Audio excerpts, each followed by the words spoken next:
46-ის ხდომა ბოლო 6 თვეში 139 გამოკითხული ადამიანი და 430 გვერდზე დატეული დანაშაულებრივი საქმიანობა, რომელსაც ნაციონალური მოძრაობა 2003 წლიდან ჯერ ხელისუფლებაში, 2012 წლიდან დღემდე კი ოპოზიციაში ყოფნისას ეწევა.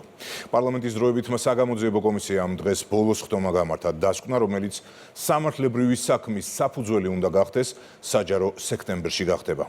ნინო არღულიანი გვერდება პირდაპირ ეთერში. როგორ ესმოდა ნაციონალურ მოძრაობას სიტყვისა და გამოხატვის თავისუფლება, როგორ კლავდა ადამიანებს ნაციონალური მოძრაობა განსხვავებული აზრის გამო, ასევე პარტია, რომელიც კანონზე მაღლა იდგა და სწორედ ასე ატერორებდა ბიზნეს, პარტია, რომელიც პირადი ცხოვრების ამსახველ კადრებს პოლიტიკური შანტაჟის იარაღად იყენებდა. ამ და სხვა საქმეებთან დაკავშირებით ფაქტებზე და მტკიცებულებებზეა საუბარი საგამოძიებო კომისიის დასკვნაში, რომელიც ნაციონალური მოძრაობისთვის პოლიტიკურთან ერთად სამართლებრივი განაჩენის მთავარი საფუძველი იქნება, რადგან სწორედ ეს დასკვნა გაიგზავნება საკონსტიტუციო სასამართლოში მოთხოვნით აიკრძალოს ნაციონალური მოძრაობა.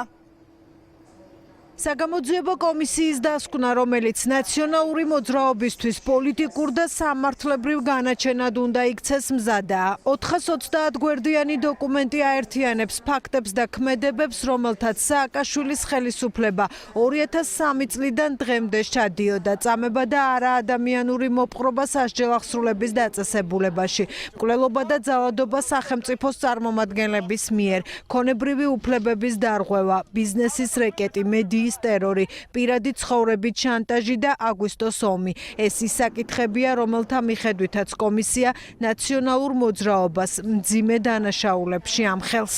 ეს არის ის დოკუმენტი, როდესაც გაეცნობა ნებისმიერი ადამიანი განურჩევლად ასაკისა და მე დიდი იმედი მაქვს, რომ ახალგაზრდები გაეცნობიან მას, ნახავს რა ხდებოდა ჩვენს ქვეყანაში, ფაქტები როგორი იყო. მოცემული დოკუმენტი ასევე იმედი მაქვს გამოადგება შესაბამის საგამოძიებო ორგანოებსაც, სხვადასხვა მიმართულებით დამატებითი ინფორმაციის მოსაძიებლად.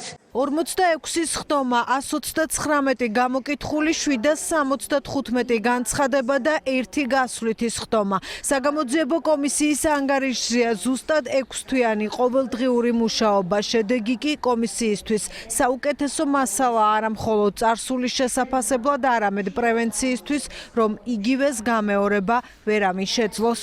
დასკვნაზე თამამად შეგვიძლია თქვა, რომ ეს არის მაღალპროფესიული, ეს არის დასაბუთებული და თითოეული სიტყვის უკან დგას უამრავი ფაქტი და უამრავი წყარო. კომისიის დასკვნა ისტორიაში პირველი დოკუმენტი იქნება, რომელსაც პოლიტიკური შედეგები მოჰყვება. ამბობენ საგამოძიებო კომისიის წევრები, რომლებიც იმ ემოციას იხსენებენ, რაც მძიმე ისტორიების მოსმენას ახლდა. მიუხედავად იმისა, რომ ყველას ჰქონდა გაცდა იმისა, რომ ჩვენ ხო ყველაფერი ვიცით, ეს ფაქტები ხო ისედაც ცნობილია, აღმოჩნდა, რომ ეს ასე არ ყოფილა. მხოლოდ ამისთვისაც ღირდა ამ კომისიის შექმნა, რათა ჩვენ ამისთვის ყველაფრისთვის თავი ერთად მოგვეყარა, რათა სამომავლოდ ჩვენმა არც საზოგადოებამ, არც ერთმა ჩვენგანმა აღარ დაუშვათ ამის განმეორება ამ ქვეყანაში. მადლობა მინდა ყველა იმ ახალგაზრდას გადაუხადო, რომლებიც თვალყურს ადევნებდნენ ამ კომისიის მუშაობას, გაეცნობიან დასკვნას.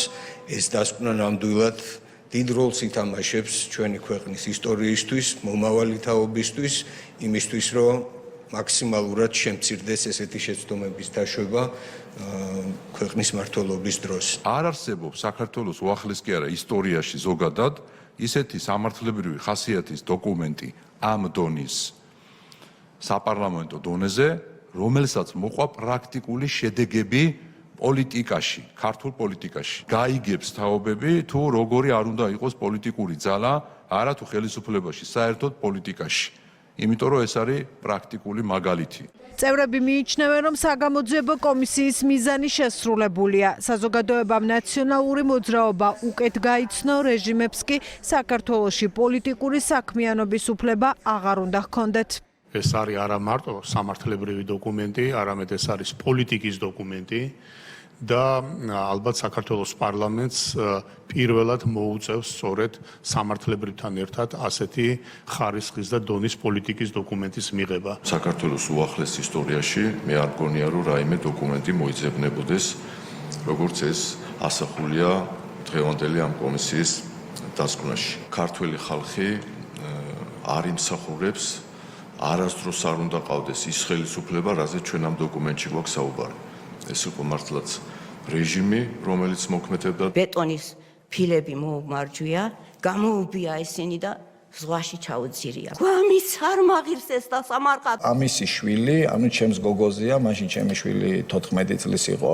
ის იყო პატარა ბავშვი და უფრო მეტ სიამოვნებას მიიღებდნენ, ვიდრე ზრდა სრულ მანდილოსანთან. თმებით ძირს ვეგდე და ესე გადამატრიალა მეგისკარდავამ და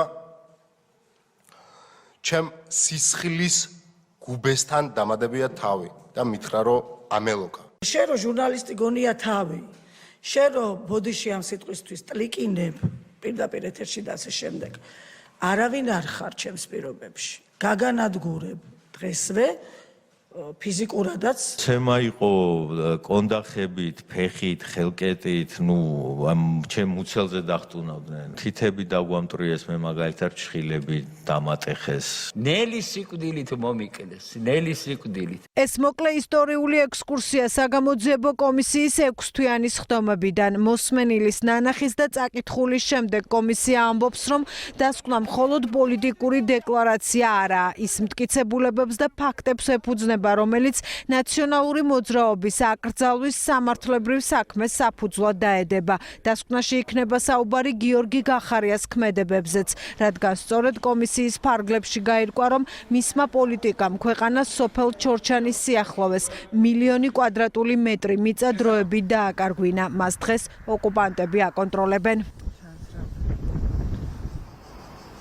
საგამოძიებო კომისიის დასკვნასთან დაკავშირებით ნაციონალური მოძრაობის განცხადება დადასტურებაა იმისა, რომ პარტიამ საკუთარ შეცდომებზე ვერაფერი ისწავლა. ნაციონალური მოძრაობა დაჭერით ამჯერად საგამოძიებო კომისიის წევრებს ემუქრება. თავად კომისიის წევრებს კი მათი ეს განცხადება უმყარებს პოზიციას, რომ ამ პარტიის ხელისუფლებაში დაბრუნება არ შეიძლება. თითოეული წევრი ღალატის კომისიის აღმოჩნდება საბრალდებო სკამზე და ეს მოხდება ძალიან მალე. ქართველი ხალხის მოტანილი ცვლილებების შედეგად, რომელსაც მოვიტანთ დიახ შვიდობიანი რევოლუციით. ეს განცხადება გამოხმაურებაზე, იმ უბედურებებზე, იმ ადამიანებზე, 140-მდე ადამიანი მოვიდა კომისიაზე, იმ უბედურებებზე, რაც გადაატარა ნაცმოძრაობამ, პასუხი აქვს ნაცმოძრაობას ეს, რომ დააგჯით, დაგხრიტავთ, იმიტომ რომ მტკიცებულებებით არის გაჯერებული დასკვნა. იმ მტკიცებულებებს ვერავინ ვერ უარყოფს. ეს არის რეალური სახე და სავიზიტო ბარათი ზუსტად ნაცმოძრაობის. ეს დასკვნა იქნება თეთრი ბილეთი ნაცმოძრაობისთვის გადაცემული, სადაც არავინ არ უნდა მიიღოს არანაირ პოლიტიკურ პროცესში ნაცმოძრაობა. ეგენ თუ ხელისუფლებაში მოვლენ, ჩემი ფეხით გამოცხადები სადაც მეტყვიან, იმიტომ რომ მე არ მინდა საქართველოს დაღუპვას უღურო. ისინი რომ გზნობდნენ, თქვა ამ დანაშაულებს, გზნობდნენ რომ რაღაც დიდი შეცდომები დაუშვეს, მაშინ ამ სიტყვებს რაც გითხარით არ ვიტყოდი. მაგრამ ისინი აპირებენ ამის გამეორებას. ეს არის მთავარი უბედურება. დოკუმენტი, რომლისაც როგორც ირკვევა ნაციონალურ მოძრაობას ეშინია, დეპუტატებს საშემოდგომო სესიის პირველსავე კვირას წარედგინებათ. ამის შემდეგ უკვე გაირკვევა, როდის წავა ეს საქმე საკონსტიტუციო სასამართლოში.